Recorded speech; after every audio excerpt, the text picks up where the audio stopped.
Just yesterday, it seems like, back in 1995, I grew up in a broken home where my father was an alcoholic. He was abusive, and I thank God today that he has gotten saved. He gave his life to Jesus. He's become born again, and he's not the same man.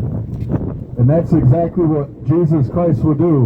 When you come to him, he will give you a new life. So back in 95, I'm running the streets with one of the biggest gangs in Pontiac, Latin gangs in Pontiac.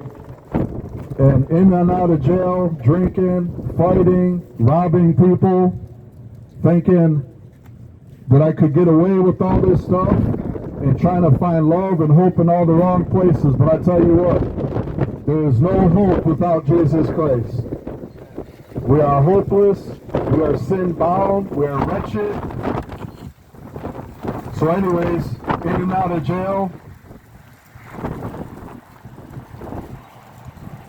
I remember one day I committed a crime. I don't want to go into detail, but I committed a crime, and I was surrounded at my place of employment.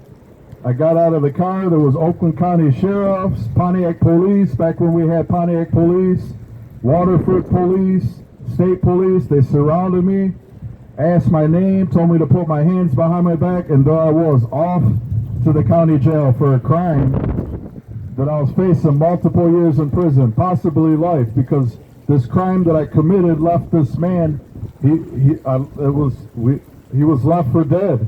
But that's the life that I lived. I didn't care about nobody but myself. I was selfish. So I'm waiting there, being detained, held in the county jail, while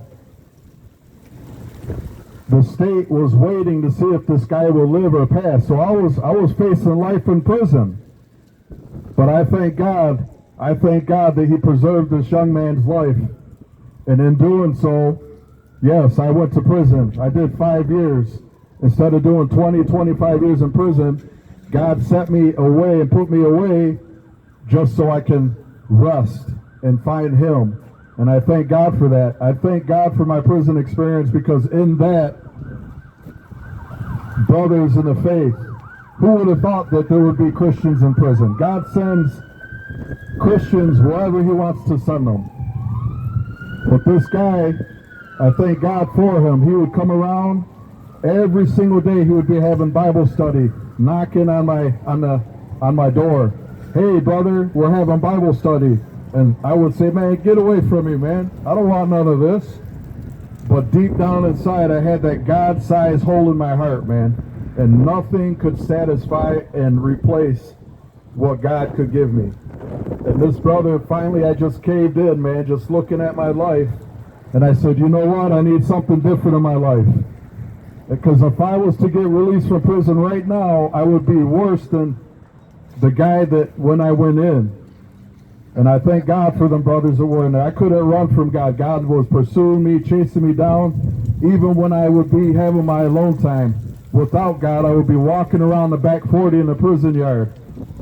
Guys would be walking around. Praise the Lord, Brother Castillo. Praise the Lord. Jesus.